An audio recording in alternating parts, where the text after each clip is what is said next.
Bem, bom dia pessoal, vamos iniciar o nosso culto mais uma vez. Não sei quantos conseguiram dormir bem, né pastor? Mas graças a Deus estamos, quase todos que estavam aqui ontem estão aqui hoje. Hoje eu vou pedir para aqui, deixa eu escolher aqui, Donzinho, faça uma oração pra gente, Donzinho. O líder da melhor equipe aqui da Amorecem, nessa edição. Por favor, Donzinho.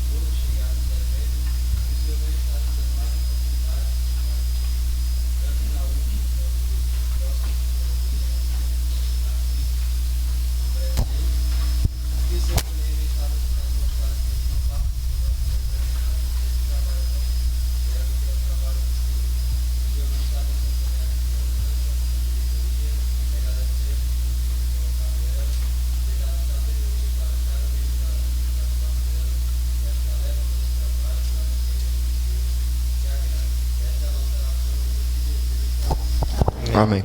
Pedir para que vocês coloquem de pé, por favor. Quantos aqui conhecem a música? O nome dela é Canto da Vitória, mas Salve Cristo, Tu és o Rei. Poucas pessoas. Mas ela é bem fácil. A letra é bem fácil. E o seguinte, eu vou cantar com a Emanuele e vocês repetem. Vocês vão entender mais ou menos a ideia da música. Mas a gente vai cantar Salve Cristo, Tu és o Rei. E aí vocês vão repetir junto com a Nayade. Salve Cristo, Tu és o Rei. Tua vida me faz cantar. Tua vida me faz cantar. É mais ou menos só essa repetição. Vamos cantar qualquer coisa, a gente repete ela de novo.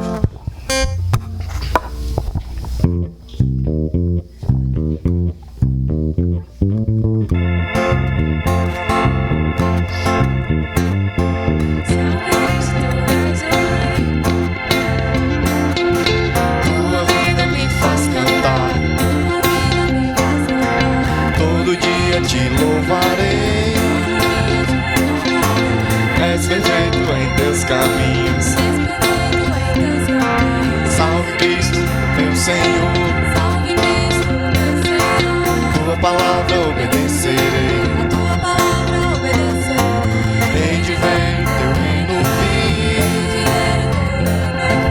tua vontade se cumprir. Glória, glória ao poder de até possuir. Em teu nome sempre vamos vencer. Proclamar que tu és o Rei. Salve, salve, leão de Judá. Tão poderoso és. Salve, salve, leão de Judá.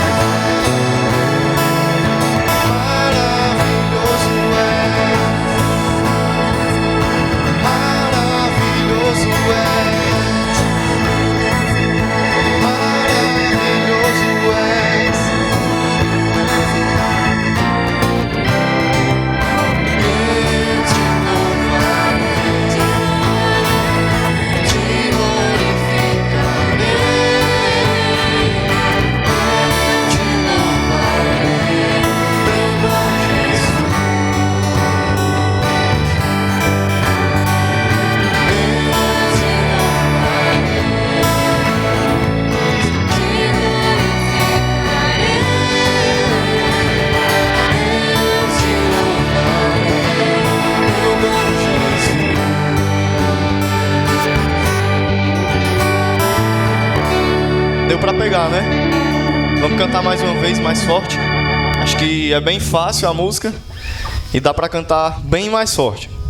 Vamos lá de novo então. Salve Cristo, Tu és o Rei. Do começo? Do começo.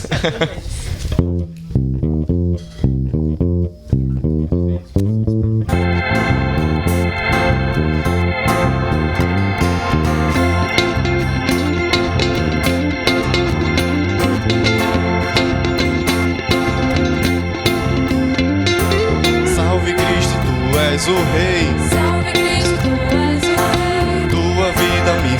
cantar. Todo dia eu te louvarei. És perfeito em teus caminhos. Salve Cristo, meu Senhor. Tua palavra obedecerei.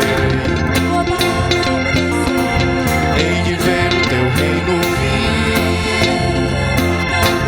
tua vontade se cumprir. Salve glória, poder de Deus, que me leva até possuir. Em teu nome sempre vamos vencer, proclamar que tu és o rei. Salve, salve, leão de Judá, tão poderoso és. Salve, salve, leão de Judá, maravilhoso és.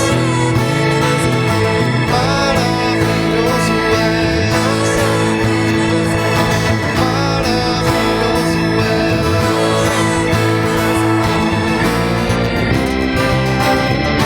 Eu te louvarei, te glorificarei.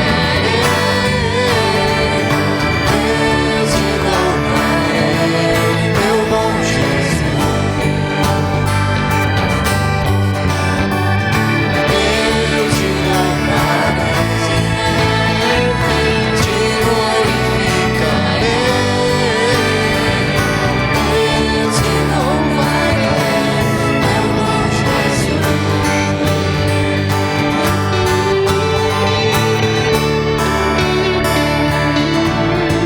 Vocês podem sentar agora.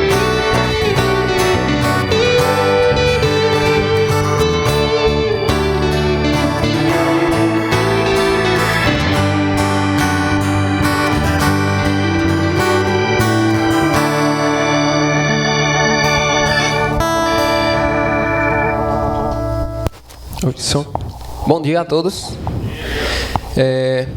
Vamos iniciar agora a leitura de hoje em Colossenses. Colossenses capítulo 2.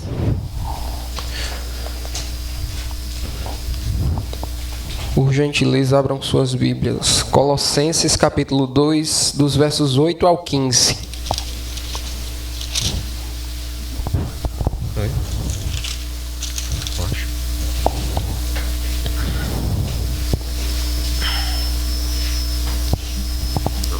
Vamos fazer essa leitura do 6 ao 19. Colossenses 2, do 6 ao 19.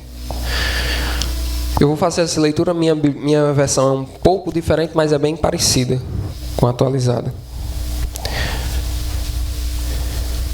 Leiamos. Sendo assim, da mesma forma como recebestes a Cristo Jesus, o Senhor, também andai nele, tendo sido alicerçados e edificados nele, firmados na fé, como fossem instruídos para que transbordem ações de graças a Deus. Tende muito cuidado para que ninguém vos escravize a vãs e enganosas filosofias, que se baseiam nas tradições humanas e na falsa religiosidade deste mundo, e não em Cristo, pois somente em Cristo habita corporalmente toda a plenitude de Deus. Assim como em Cristo estáis aperfeiçoados, Ele é o cabeça de todo o poder e autoridade. Nele também fostes circuncidados, não por intermédio de mãos humanas, mas com a circuncisão feita por Cristo, que é o despojar da carne pecaminosa. Versículo 12. Isso aconteceu quando fostes sepultados com Ele no abismo, e com Ele fostes ressuscitados mediante a fé no poder de Deus, que ressuscitou dentre os mortos.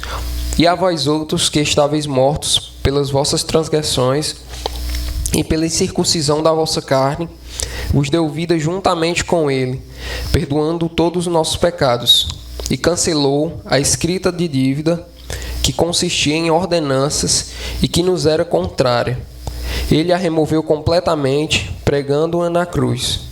E despojando as autoridades e poderes malignos, fez deles um espetáculo público, triunfando sobre todos eles na cruz, Portanto, ninguém tem o direito de vos julgar pelo que comeis ou pelo que bebeis, ou ainda com relação a alguma festa religiosa, celebração das luas novas ou dos dias de sábado. Esses rituais são apenas sombra do que haveria de vir. A realidade, todavia, encontra-se em Cristo. Não aceiteis que alguém seja árbitro contra vós, fingindo humildade ou culto a anjos, fundamentando-se em visões, ostentando a inútil arrogância do seu conhecimento carnal. Trata-se, pois, de uma pessoa que não está unida à cabeça, a partir do qual todo o corpo, sustentado e unido por seus ligamentos e juntas, efetua o crescimento concedido por Deus. Vou continuar aqui, ler do 20 ao 23. Considerando que morreste com Cristo para as tradições humanas e a falsa religiosidade deste mundo, por que vos sujeitais ainda a tais ordenanças como se pertenceisse a esse sistema de valores? Não, mas obedeçais a regra como estas: não toques, não proves, não manuseis. Todas essas regras estão destinadas a desaparecer pelo uso, pois se baseiam em ordenanças e ensino meramente humanos. Esses regulamentos têm de fato a aparência de sabedoria, como sua pretensa religiosidade, falsa humildade e rígida disciplina para com o corpo, mas não tem valor algum para refrear as paixões da carne. Amém. Chamar novamente o grupo Louvor, cantar mais 2 músicas.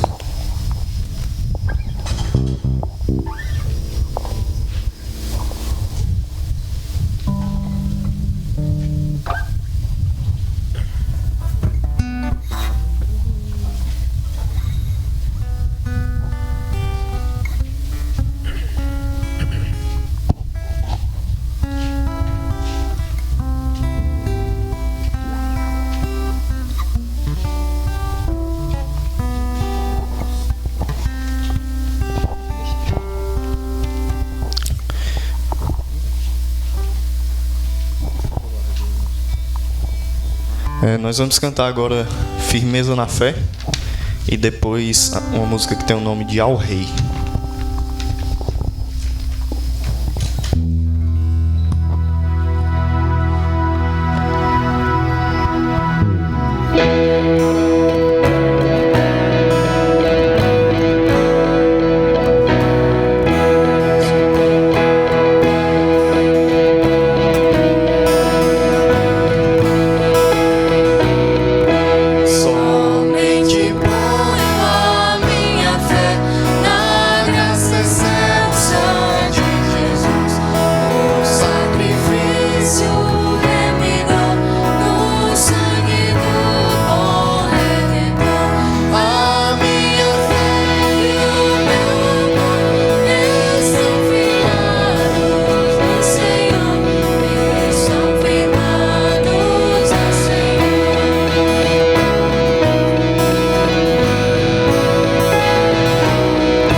Essa música Ao Rei de Resgate?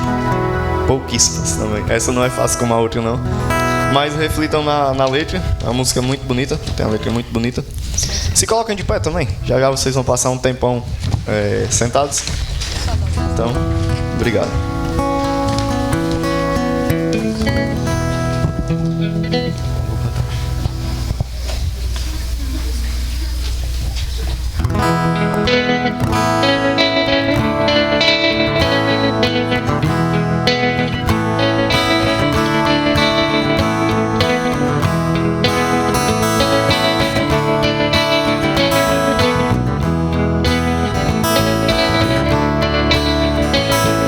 Os céus proclamam tua glória e falam do que fazem as tuas mãos. Os rios aplaudem tua força, os montes cantam mais uma canção a Deus.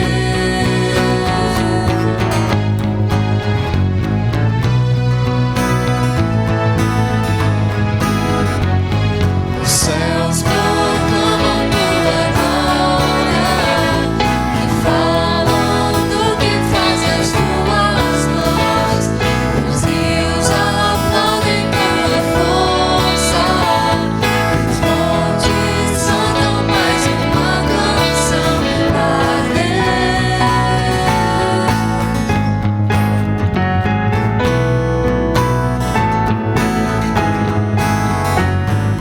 Tudo que tem fôlego louve, tudo que respira, tudo que tem vida cante a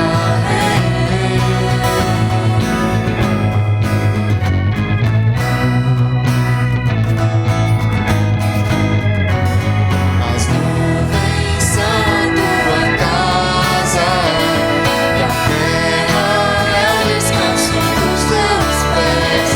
Tua voz tem o som de muitas águas, teu rosto brilha muito mais claro do que o sol.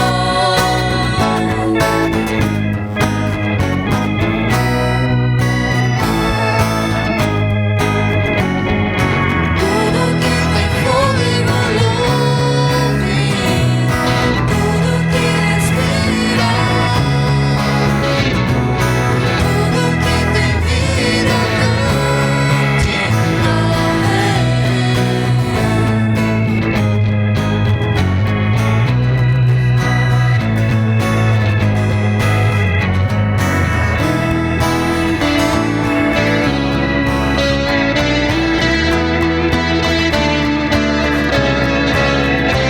Tudo que tem fôlego louve,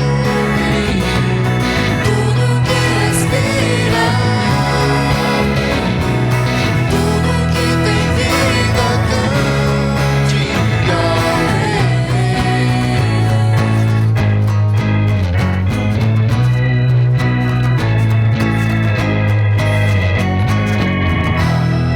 Amém. Pode sentar. Muito obrigado. Dá o Lucas agora, novamente. Deixa eu passar.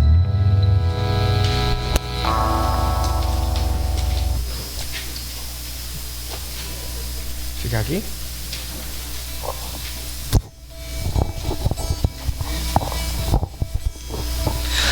Antes de passar pro Lucas, duas perguntas. Alguém achou a chave de um carro, novamente? Ninguém. Cadê João? Deu ruim. E também fazer justiça aqui ao Gessé, também ao Jefferson. Eles foram dormir de mal de Lucas ontem, intrigados. Mas Jefferson é o guitarrista, veio nos ajudar lá do Crato. Não de Juazeiro, cara. O Tsu de Juazeiro. Gessé lá de Iguatu também. Matheus, Emanuele e Anayado, muito obrigado. Foi um pouco sacrificioso, mas quando é pra Deus é prazeroso. Até o sacrifício é prazeroso. Então, muito obrigado a todos, mais uma vez. E a próxima tem mais, se preparem. Chamar agora o pastor, que trará a mensagem. Depois da mensagem, a gente vai ter um intervalo de 5 minutos só para vocês esticar as pernas e beber um pouco de água. Laina, levanta a mão, Laina, por favor. Pronto, essa pessoa aí ela vai estar com uns papelzinhos. Quem tiver alguma pergunta, pode pegar um papelzinho com ela, que a gente vai Após esses 5 minutos, a gente vai ler alguns. Se der tempo todos, mas eu creio que não dá não. A gente vê alguns aí. Aí vocês pegam com ela e entregam a ela mesmo, o papelzinho, viu? Obrigado. O pastor dará continuidade agora.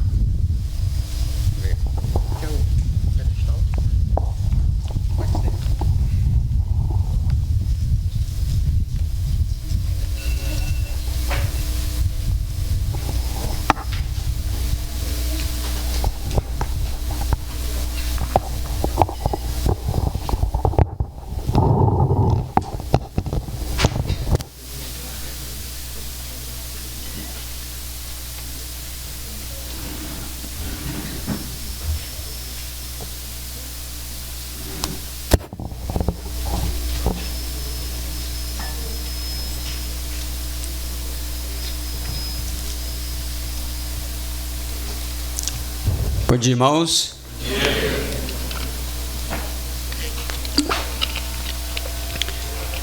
Muito bem. A gente vai dar continuidade à nossa discussão acerca da política.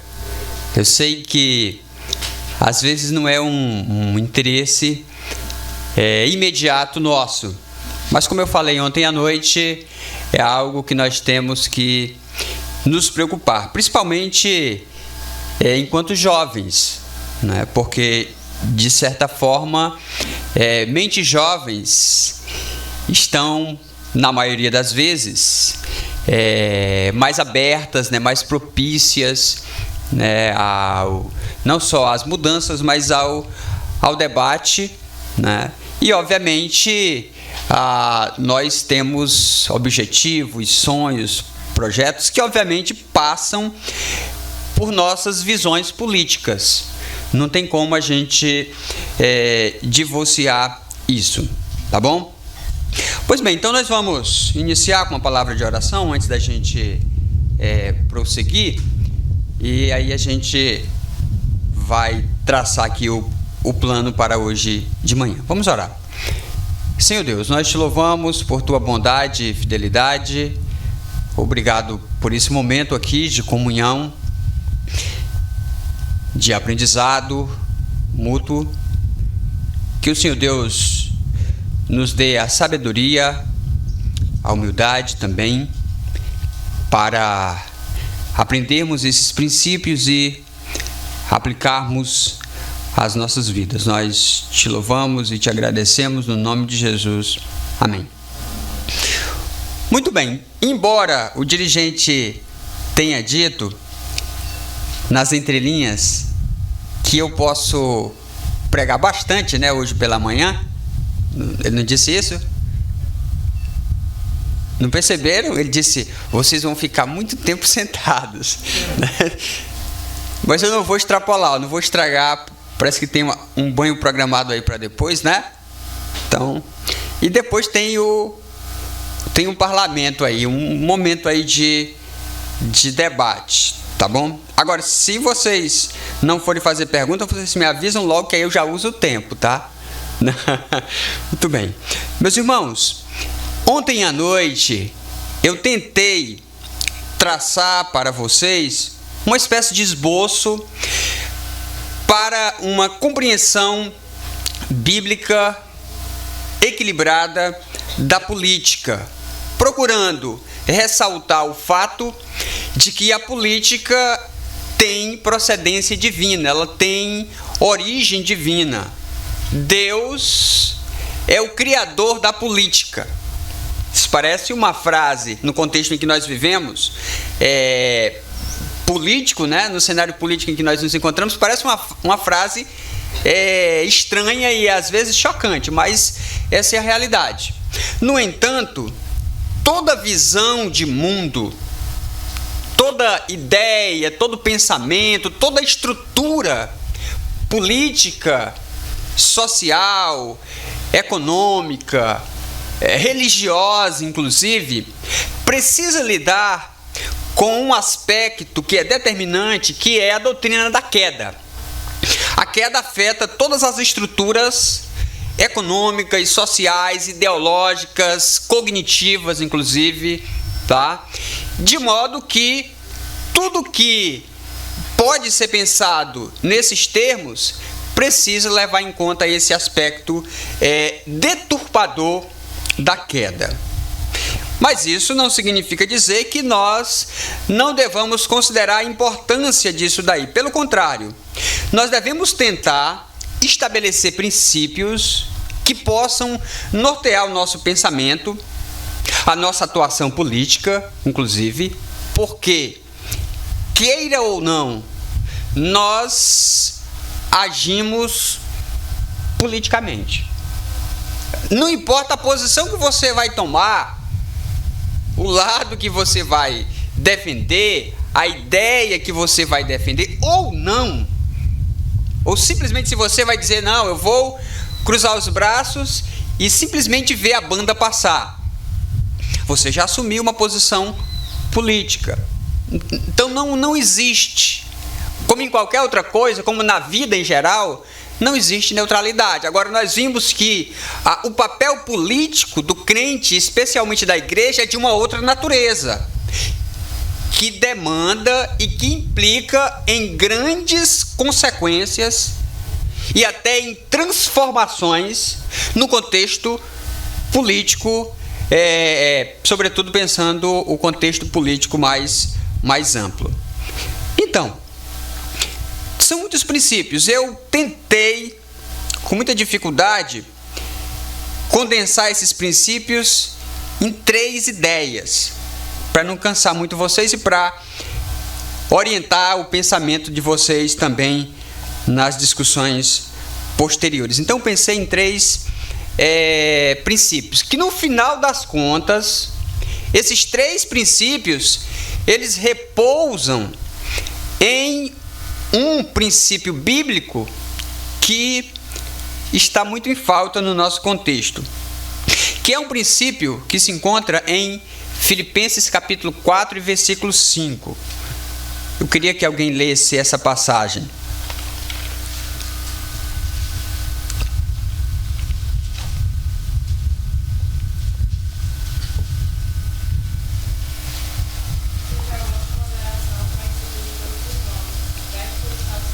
Muito bem. Seja a vossa moderação conhecida de todos os homens, e a razão, perto está o Senhor. O princípio do equilíbrio, da sobriedade, da moderação, da dosagem correta, da medida. Alguns pensadores, alguns escritores antigos, definiam o pecado como a desmedida, a falta de medida, o exagero. E essa definição ela tem um aspecto muito interessante, porque se você observar, tudo que envolve o pecado passa por esse elemento da desmedida. Se você pensar a própria origem do pecado, tanto no plano espiritual, quando você pensa a queda dos anjos, como em relação à humanidade, se você observar, o pecado passa por esse problema do exagero, da desmedida, do desequilíbrio, da falta de moderação. Portanto, os 3 princípios que eu queria mencionar hoje pela manhã, eles tentam encontrar essa medida, eles tentam encontrar esse equilíbrio.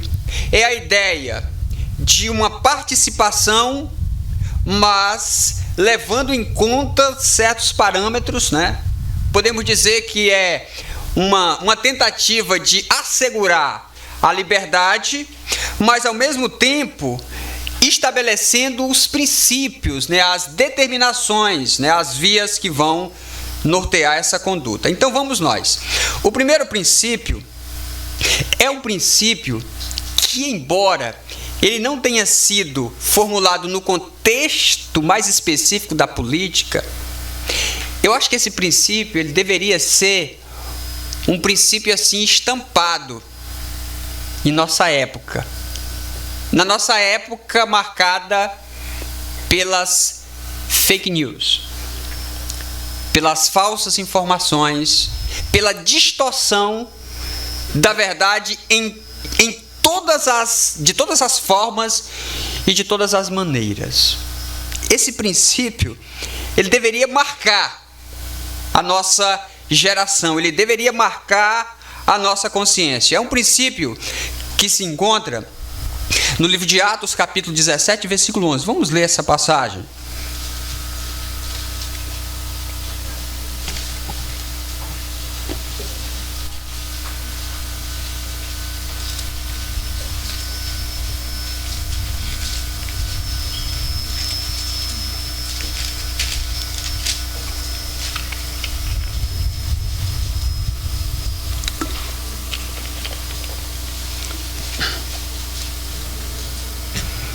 Todos encontraram? Então,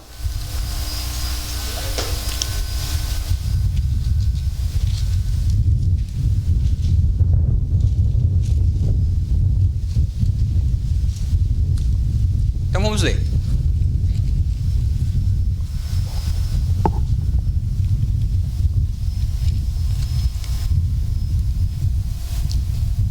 Diz assim: ora, estes de Bereia eram mais nobres que os de Tessalônica, pois receberam a palavra com toda a avidez, examinando as Escrituras todos os dias, para ver se as coisas eram de fato assim.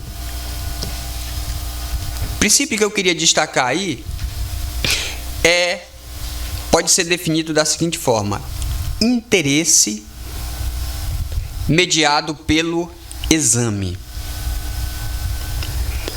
Quando nós pensamos na questão política, de imediato nós podemos visualizar dois extremos.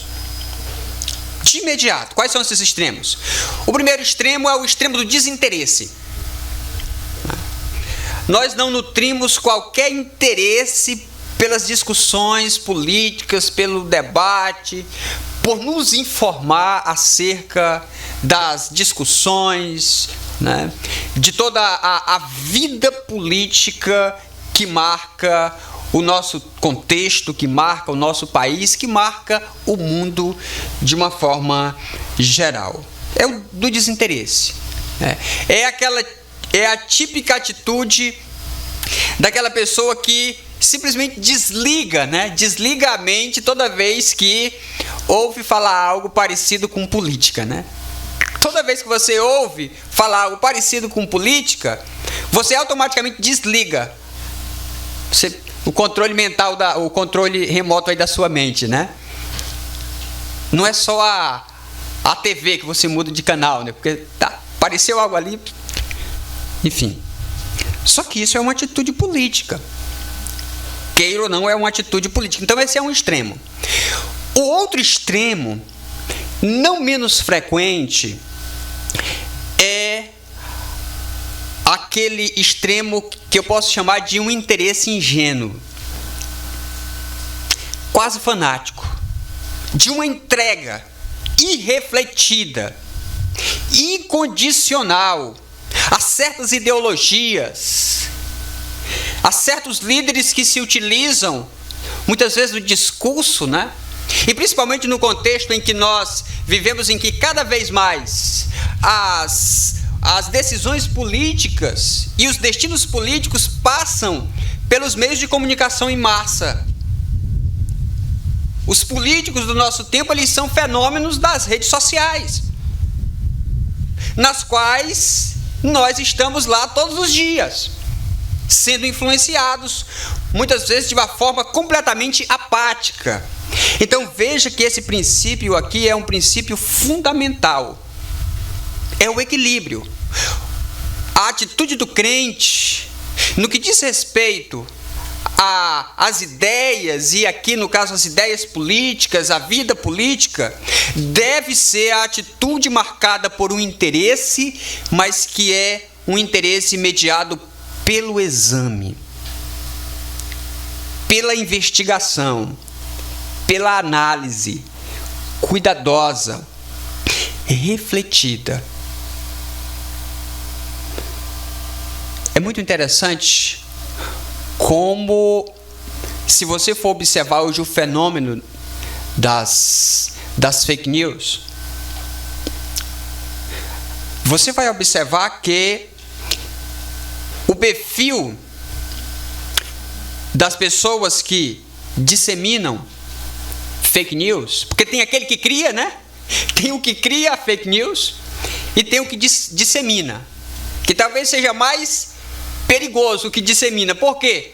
Porque esse que dissemina, ele faz com que essa fake news atinja as massas, tem um alcance global.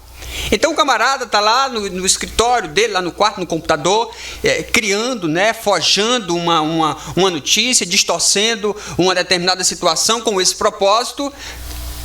Só que, se ele não contasse com os disseminadores, essa fake news acabaria ali. Sinal de que há muitas vezes um interesse, mas é um interesse cego. De repente, a comunidade evangélica saiu de um extremo, que era o extremo da apatia política, de não se envolver aparentemente, de simplesmente ficar observando, né, vendo o que as coisas, o rumo que as coisas tomariam, para um outro extremo, que é de uma entrega apática, de uma entrega ingênua e refletida, sem o cuidado do exame. E aí, como eu disse, o perfil das pessoas que disseminam fake news é exatamente esse. De pessoas que têm um interesse profundo, mas é um interesse ingênuo. É um interesse irrefletido, cego, que não analisa a informação. Quantas notícias, né, quantas informações nós não recebemos, né, todos os dias, inclusive nesse âmbito político, e nós simplesmente vamos repassando, né? Nem consideramos as características mais flagrantes, né, que demonstram ali. Pronto, deixa eu dar umas dicas aqui. Você pega uma notícia, é uma notícia de conteúdo apelativo, e que te convida para você compartilhar com o maior número de pessoas. Eu vou dizer para você, não compartilha. Só esse pedido aí já é suspeito. Só isso daí já é suspeito. Ah, olha aqui, é uma notícia apelativa, né, com aqueles adjetivos bem marcantes, né? Vergonha, isso, né? Covardia, esse tipo de apelo emocional. E aí o convite, né? Compartilhe isso com o maior número de pessoas, se você puder, porque tem aí uma votação que está ocorrendo, e se nós não nos manifestarmos, nós vamos, né, ser prejudicados. Não compartilha. Isso é uma indicação clara. Aí você pega uma notícia que você percebe claramente, nem precisa ser profissional, né, dessa área técnica, que ela foi editada, né? E às vezes de forma bastante amadora, né? Foi, né, a pessoa cortou a metade da notícia. É uma notícia de uma época anterior, né, que foi colocada ali de uma forma descontextualizada. Então tem elementos que você deve observar antes de simplesmente ficar compartilhando isso. Muitas vezes disseminando, sendo um instrumento do camarada lá que projetou a fake news, né? A informação, e você vai ser instrumento dele. É importante a gente observar que o interesse ingênuo nos faz presas do engano e da falsidade. Isso é uma realidade. O exame, por outro lado, é uma atitude de proteção da verdade. Sabia? Você ter a disposição para examinar as informações não significa que você é um revoltado, não significa que você é do contra, que você é um crítico, que você é, como alguns dizem, de esquerda. Não! Isso é uma atitude de proteção da verdade. Examinar a verdade significa, aliás, examinar a informação significa estar preocupado com a verdade. É uma atitude de proteção. O contrário é que é perigoso. Não examinar demonstra uma atitude de descuido, de descaso para com a verdade. E deixe-me dizer uma coisa aqui, olhando para esse exemplo, porque às vezes nós achamos que os atributos do comunicador, os atributos daquele que comunica a mensagem, sejam suas capacidades intelectuais, sua história, nós achamos que isso nos exime da tarefa do exame. Ah, mas quem disse isso foi quem? Fulano de tal. Ah, mas ele já se demonstrou uma pessoa veraz. Ah, mas porque ele defende essa bandeira aqui. Ah, porque ele é uma pessoa capacitada. Ah, porque ele está falando de acordo com os dados, não sei das quantas. Isso nos exime da tarefa do exame? Olha o exemplo desses crentes aqui. Quem é que está falando? Paulo.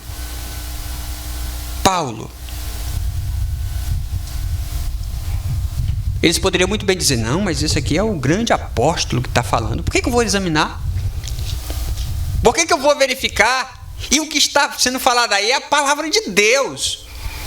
Mesmo assim, eles não se eximem da tarefa do exame. Quem está comunicando é o apóstolo, olha a credencial. O que está sendo comunicado é a verdade do evangelho, mas ainda assim, a atitude desses crentes é uma atitude de exame. Por que eu tenho, então, que sair por aí compartilhando o vídeo que o Silas Malafaia, o padre Paulo Ricardo postou lá nas redes sociais? Eu tenho que sair compartilhando isso aí nos grupos dos quais eu faço parte, sem analisar. É completamente estranha essa tendência. Ah, mas quem disse isso daí foi o pastor fulano de tal. Não importa. A não ser que ele seja maior do que Paulo, né? Se ele tiver numa condição mais elevada do que Paulo, então. Mas não. Preciso cuidado, meus irmãos, principalmente no contexto em que nós vivemos. Eu não estou querendo dizer que nós devemos agora assumir uma postura de descrédito em relação às nossas lideranças. Não é isso. Mas, infelizmente, aquilo que eu estava falando ontem à noite é uma realidade. Nós vivemos em um contexto em que, infelizmente, muitas das nossas lideranças se venderam às ideologias políticas. Infelizmente. E estão defendendo A ou B ou C, esquerda, direita, terceira via, quarta via, enfim. Essa é a realidade. O que nos coloca cada vez mais diante dessa necessidade do exame, de verificarmos as informações. Não vamos ser instrumento daqueles que distorcem a verdade, das falsas informações, das ideologias, das sutis, né, das filosofias sutis, né, e vãs, como foi lida aqui na versão do irmão. Então a gente precisa ter cuidado com isso daí. Esse é o nosso primeiro princípio. Eu tinha outras coisas a falar sobre isso, mas eu quero avançar para o segundo princípio. 1 Pedro capítulo 2, versos 11 a 17.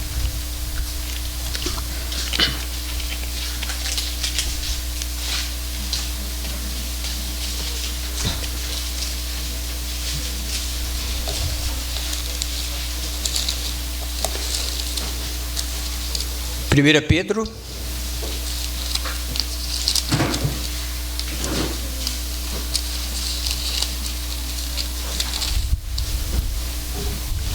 capítulo 2, verso 11.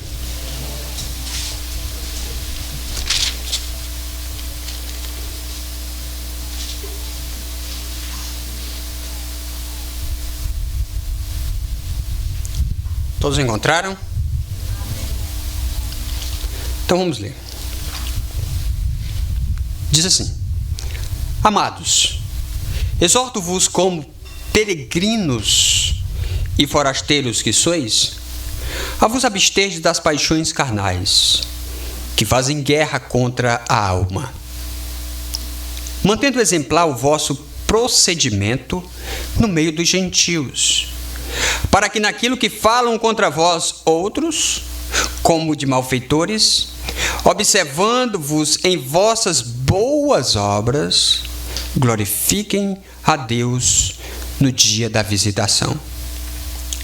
Sujeitai-vos a toda instituição humana por causa do Senhor, quer seja ao rei como soberano, quer as autoridades como enviadas por ele, tanto para castigo dos malfeitores, como para louvor dos que praticam o bem. Porque assim é a vontade de Deus, que pela prática do bem façais emudecer a ignorância dos insensatos. Como livre que sois, não usando todavia a liberdade por pretexto da malícia, mas vivendo como servos de Deus. Tratai a todos com honra. Amai os irmãos, temei a Deus, honrai o rei. O nosso segundo princípio: submissão mediada pelo inconformismo. Então, o nosso primeiro princípio qual foi? Para você não esquecer: interesse mediado pelo exame. Nosso segundo princípio: submissão mediada, meio termo, né? Pelo inconformismo. Significa dizer o quê?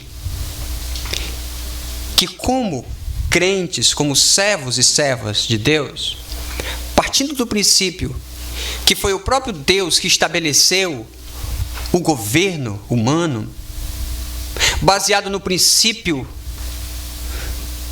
da autoridade por ato criativo, nós devemos nos submeter.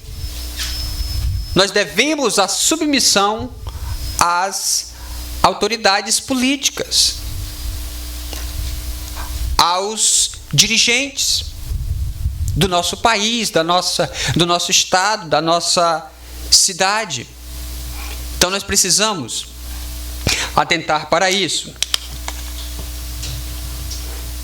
E ele vai colocar essa obediência aí como um princípio de consciência mesmo, a exemplo do que a gente observa lá em Romanos capítulo 13. Não simplesmente pelo temor, né? Mas por uma questão de consciência. Agora, essa submissão, ela precisa ser mediada por um inconformismo. O que é que eu quero dizer com isso? O que eu quero dizer com isso é que essa submissão não pode nos levar a uma visão de comodismo em relação às estruturas do mundo, as estruturas políticas, as ideologias políticas que marcam a nossa sociedade. A gente não pode se conformar. Considerando o quê? Primeiramente, a nossa própria condição. E qual é a nossa condição? Ele vai colocar aqui de uma forma bem clara, né? Nós somos o quê? Palavra que ele emprega aí? Nós somos forasteiros e peregrinos. O que é que isso significa? O que é a figura do forasteiro, do peregrino? A ideia é a mesma? Nos lembra duas coisas. Nos lembra que nós temos um caminho e nós devemos trilhar esse caminho com toda a prudência e responsabilidade que é devida a nós, com todo o cuidado, com toda a dedicação, com todo o empenho, com toda a firmeza. É o nosso caminho. Não vamos trilhar o caminho de forma negligente, displicente, descuidada. Não vamos. O forasteiro, ele tem um compromisso com o caminho. Agora, ele sabe que o caminho, como o próprio nome diz, é simplesmente algo que o leva a um fim, que o leva a um alvo, a sua finalidade, o seu objetivo. Então veja que o forasteiro, ao mesmo tempo em que ele assume uma responsabilidade com o caminho e com tudo aquilo que envolve o caminhar, as relações, as estruturas, ele reconhece que aquilo dali é simplesmente a passagem. É muito interessante isso. Veja o equilíbrio aí. Alguém vai dizer, não, eu sou forasteiro, não vai se preocupar com o caminho, né? Eu estou preocupado é com a chegada. Não, mas não é dessa forma. Ou então alguém pode dizer, eu vou me preocupar tanto com o caminho que eu vou esquecer a chegada. São duas formas extremas de perceber isso. A atitude do crente deve ser de uma submissão, mas inconformada. Ele deve trilhar o caminho com responsabilidade, participar, mas sem ceder às ilusões. Nós falamos ontem sobre as ilusões políticas. Sem se conformar, sem se adequar e sem tornar o caminho o seu próprio fim. Isso é perigoso. Por quê? Porque quando você torna o caminho o seu próprio fim, significa que você foi ferido por um problema muito mais grave. Você teve a sua visão da eternidade comprometida. Você perdeu a visão da eternidade. Se você se deixou seduzir pelas armadilhas do caminho, pelos atrativos do caminho, enquanto peregrino, significa que você perdeu a visão da eternidade. Você deve sim se entregar, como na medida em que deve se entregar.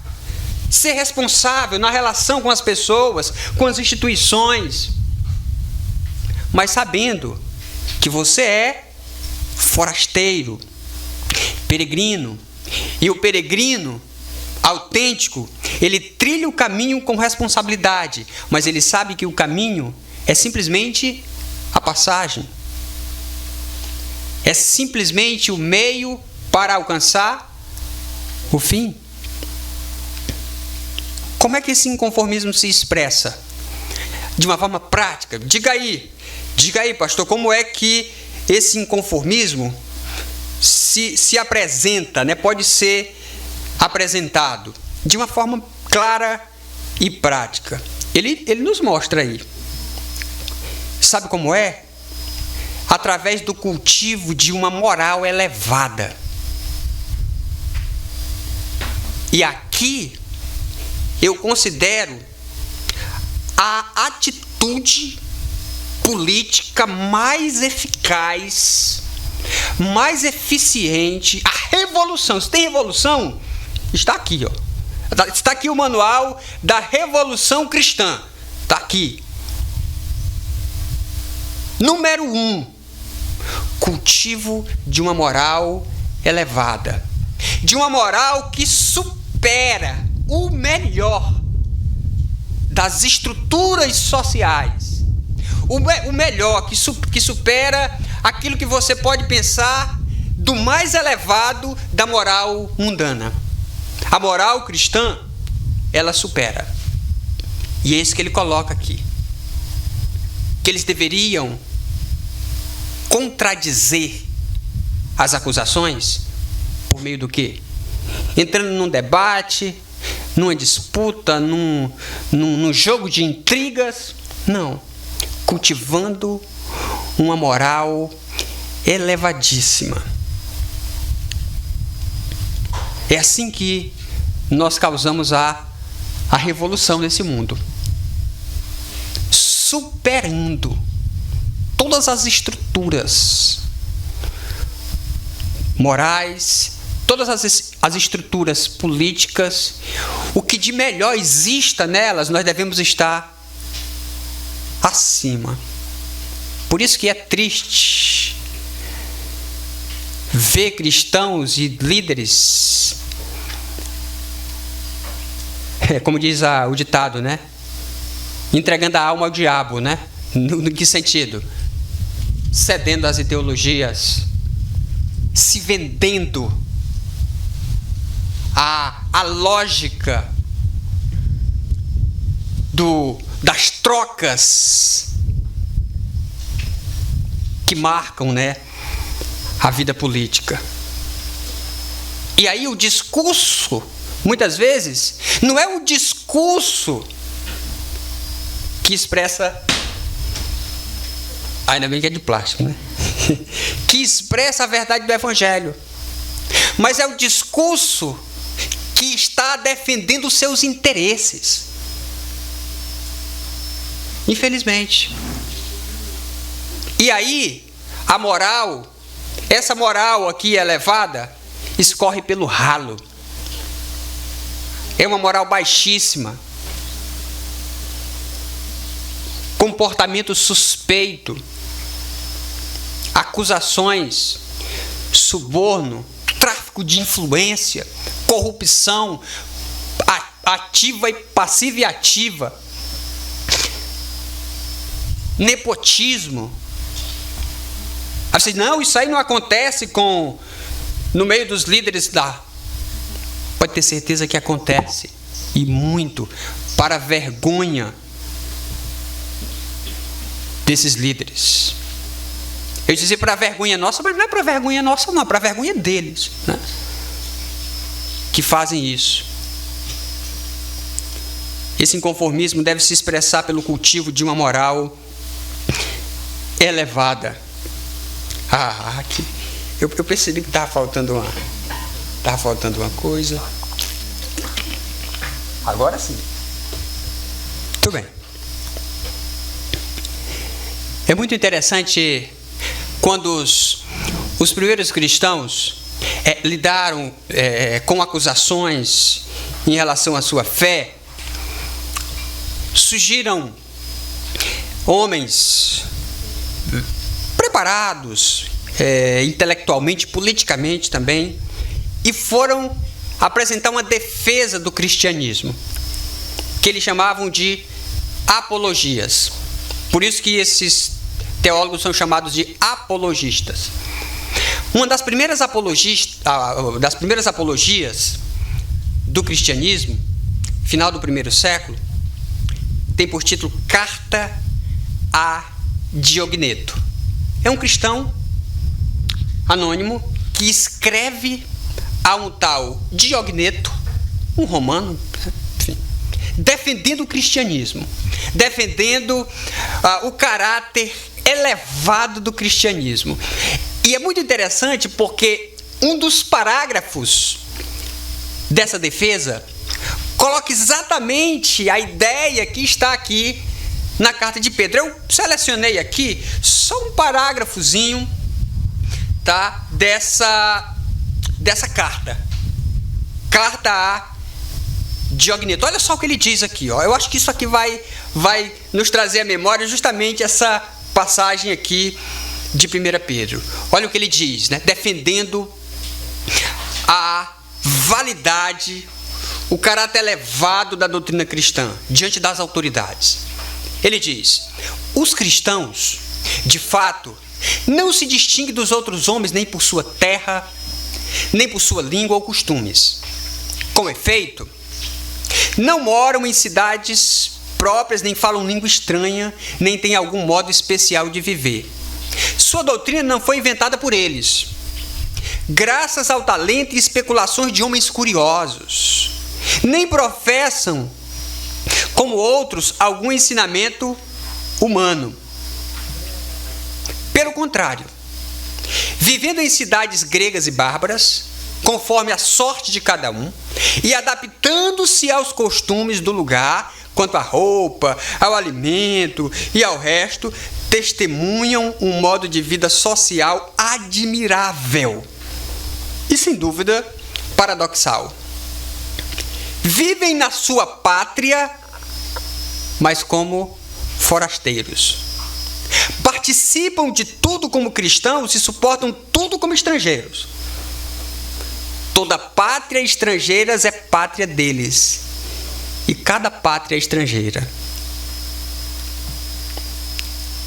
Moram na terra, mas têm sua cidadania no céu. Obedecem às leis estabelecidas, mas com sua vida ultrapassam as leis.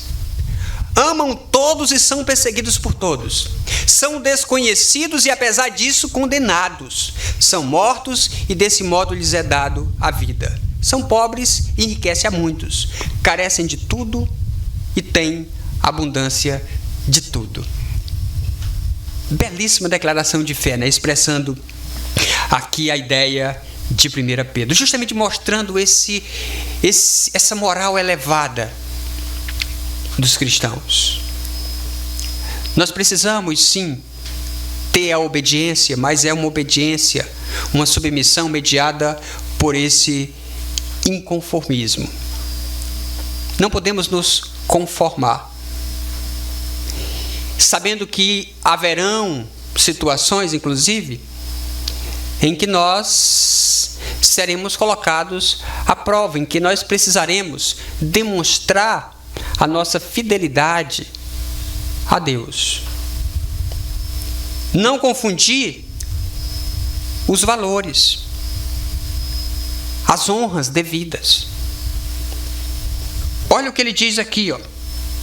Tratai a todos com honra, amai os irmãos, temei a Deus, honrai ao rei. As autoridades é o que? Honra.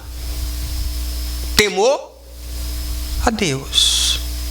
As autoridades a honra. Temor a Deus. Não tem essa conversa de texto distorcido, né? Ninguém pode tocar no ungido do Senhor, né? Já ouviu isso? No contexto político, completamente distorcido. Isso daí é uma apropriação descabida do texto, fazendo referência à relação Davi com Saul, né? Que ali era claramente a questão da vida, né? De não matar. E aí o pessoal aplicou isso daí, que não pode criticar o A, o B, o C, ou quem quer que seja.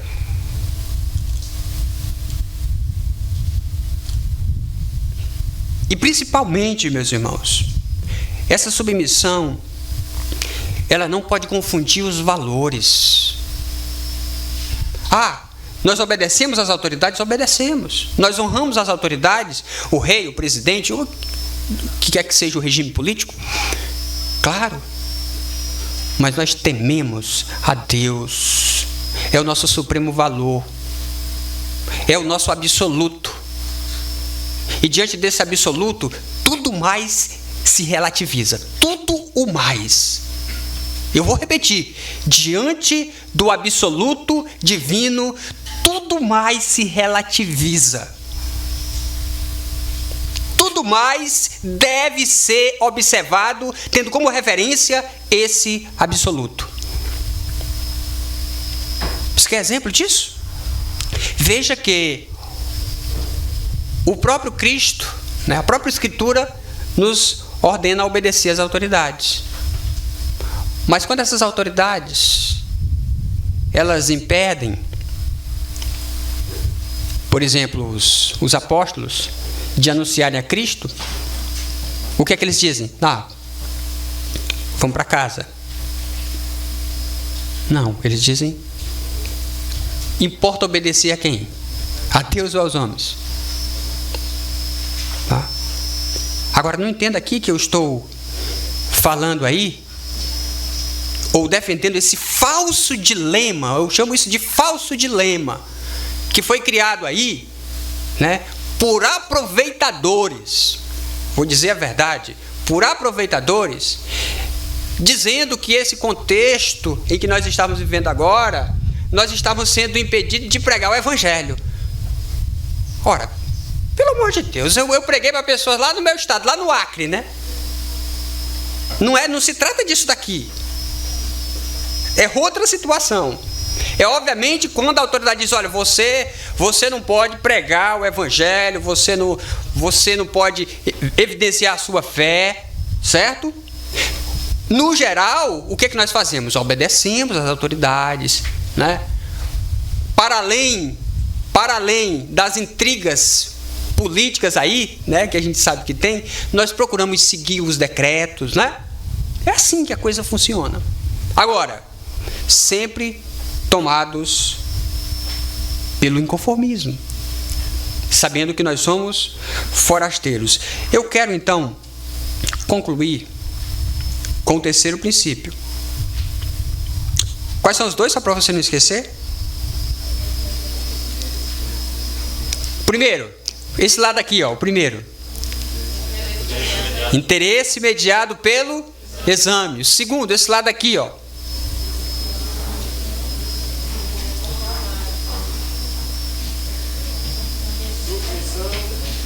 Submissão mediada pelo inconformismo. Eu acabei de falar e facilitou, né? O pessoal aqui já fazia mais tempo. Mas enfim, terceiro princípio, para a gente finalizar. O nosso terceiro princípio: divergência mediada pelo respeito.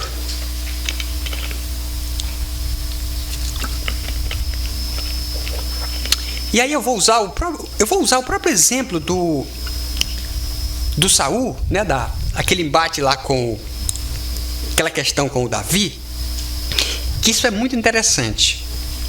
1 Samuel, não vamos ler toda a história, o tempo não permite, mas vamos ler só 3 versículos. 1 Samuel 26, 17 a 19.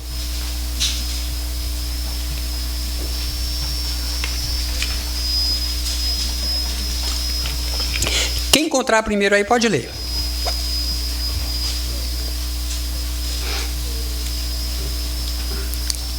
Então Saul reconheceu a voz de Davi e disse: esta é a sua voz, meu filho Davi? E Davi respondeu: sim, é a minha voz, ó rei, meu senhor. O seguinte, 18 e 19, né? Isso, até o 19. Disse mais: por que o meu senhor está perseguindo o seu servo? O que foi que eu fiz? E que maldade se acha nas minhas mãos? E agora, ó rei, meu senhor, por favor, escute as minhas palavras desse seu servo. Se é o Senhor Deus que está incitando contra mim, que ele aceite uma oferta. Mas se são os filhos dos homens, que sejam malditos diante do Senhor, porque eles me expulsaram hoje para que eu não tenha parte na herança do Senhor, como está dizendo: vá e sirva a outros deuses. Olha aí, interessante essa relação de Davi com Saul, porque você percebe o respeito, o cuidado, inclusive em pelo menos 2 situações, e é um contexto de guerra, inclusive. Davi poupa a vida de Saul. E aí vem aquela questão de não tocar, né, no ungido do Senhor, que o pessoal usa de forma completamente arbitrária, né? Mas você vê ao mesmo tempo uma atitude do Davi de crítica, de questionamento à atitude do rei, agindo injustamente com ele que tem, de certa forma, cuidado da sua segurança. Inclusive ele diz: olha, que se isso aí é artimanha, que eles sejam malditos, né? Então você vê que há sim uma crítica da parte de Davi, mas ao mesmo tempo ele mantém o respeito. A gente fica observando, um exemplo que sempre vem à minha mente é o exemplo do próprio Cristo.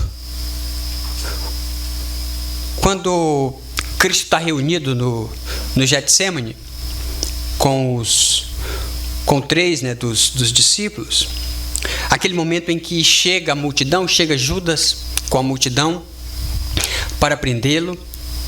Cristo já sabe, né, o que irá acontecer, ele já está aguardando esse momento. Agora, uma coisa que sempre me chama a atenção é o modo como Cristo se dirige a Judas. O tratamento que Cristo dá a Judas, o traidor. O inimigo, né, podemos assim dizer. Disfarçado de amigo, mas o inimigo. Você lembra? Como é que Cristo se refere a Judas? Amigo. Aqui vieste. Amigo. Ou seja, mesmo o traidor, e mesmo discordando, tendo feito duras críticas, né? Ainda há pouco, na última ceia, a atitude do traidor ao Judas, Cristo mantém o quê? O respeito,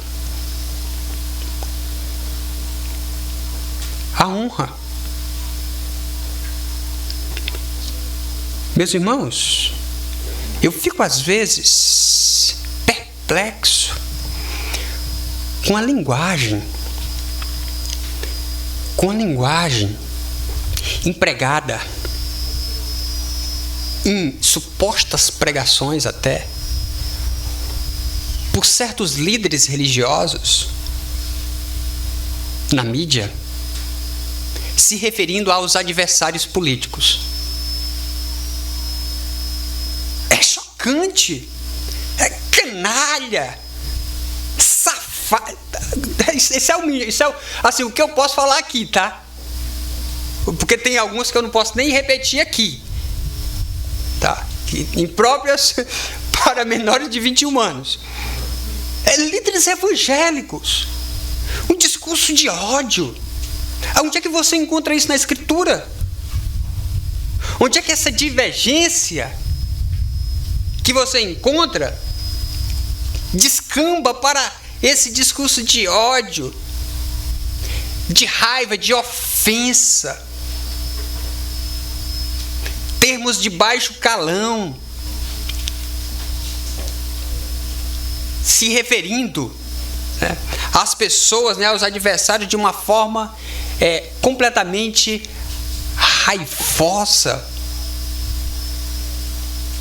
um discurso emotivo, né, que grita, que xinga, e que eu fico imaginando assim, se talvez o desejo do coração era esbofetear a pessoa, porque talvez não tenha oportunidade, né? Mas é terrível. E sabe o que é pior? É observar que no contexto da igreja, né, no contexto do povo de Deus, você encontra essa atitude, né?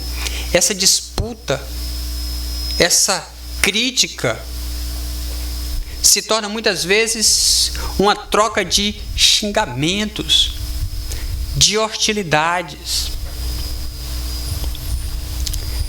A crítica, a divergência se torna uma violência gratuita, uma hostilidade mútua, divide as pessoas em torno de certas ideologias e preferências. Isso é completamente contrário àquilo que nós aprendemos na Escritura. Meus irmãos, Sabe quando é que nós vamos ter as mesmas ideologias políticas, econômicas, sociais? Sabe quando é? Assim, literalmente, na glória teremos. Por enquanto não. Então, eu vou divergir muitas vezes. Agora, o problema da divergência se tornou uma questão complicada no nosso meio. Primeiro que não pode divergir por conta daquela questão lá do... Não pode tocar no ungido do Senhor, né?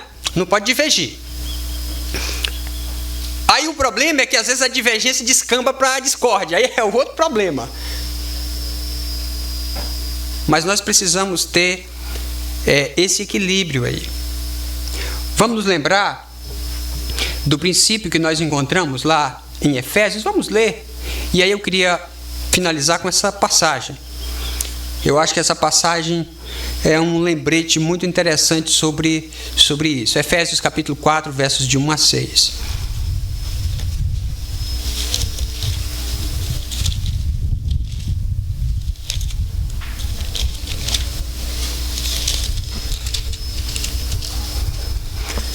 Efésios capítulo 4, versos de 1 a 6. Diz assim, ó. Rogo-vos, 4 e 6, tá? Efésios 4 e 6. Ok. Rogo-vos, pois, eu, o prisioneiro do Senhor, que andeis de modo digno da vocação que fostes chamados, com toda a humildade e mansidão, com longanimidade, suportando-vos uns aos outros em amor, esforçando-vos diligentemente por preservar a unidade do Espírito no vínculo da paz. Aí veja aqui, ó. Há somente um corpo e um Espírito, como também fostes chamados numa só esperança da vossa vocação.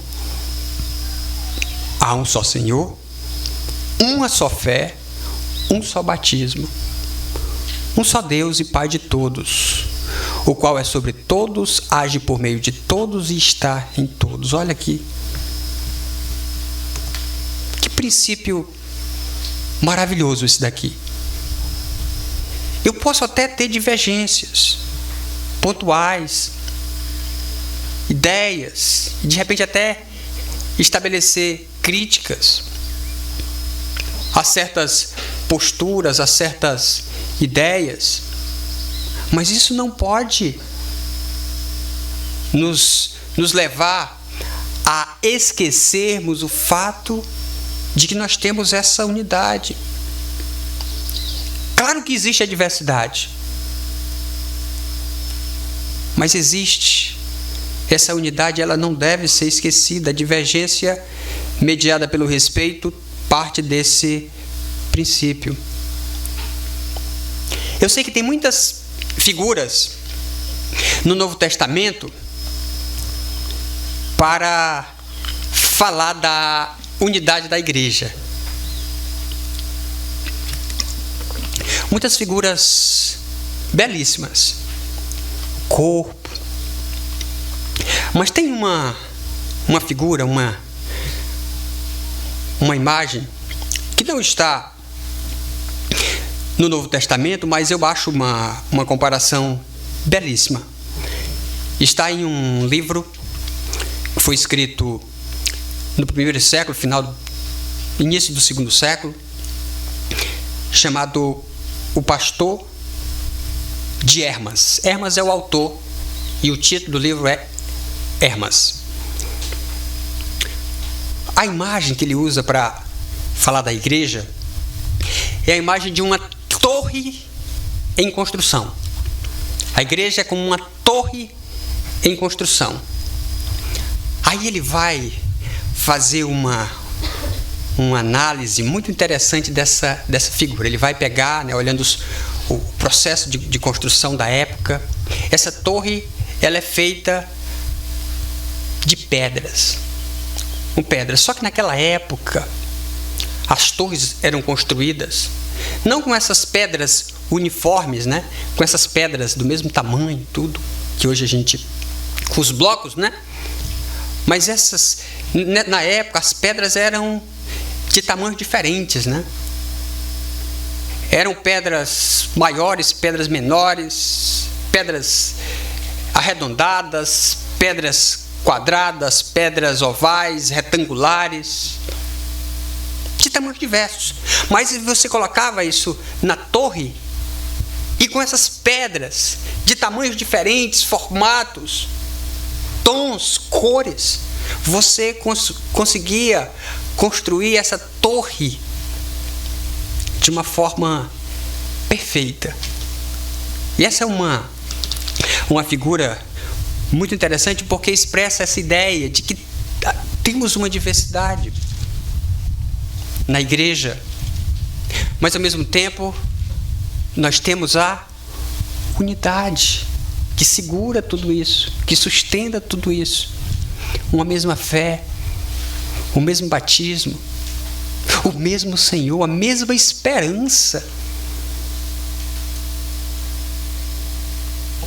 Meus irmãos, quando nós estamos divididos por questões alheias, né, inclusive por questões políticas, significa que nós não estamos vislumbrando a nossa esperança. Parece que a gente teve a nossa esperança comprometida, né? Porque se nós temos a mesma esperança, isso não vai nos separar.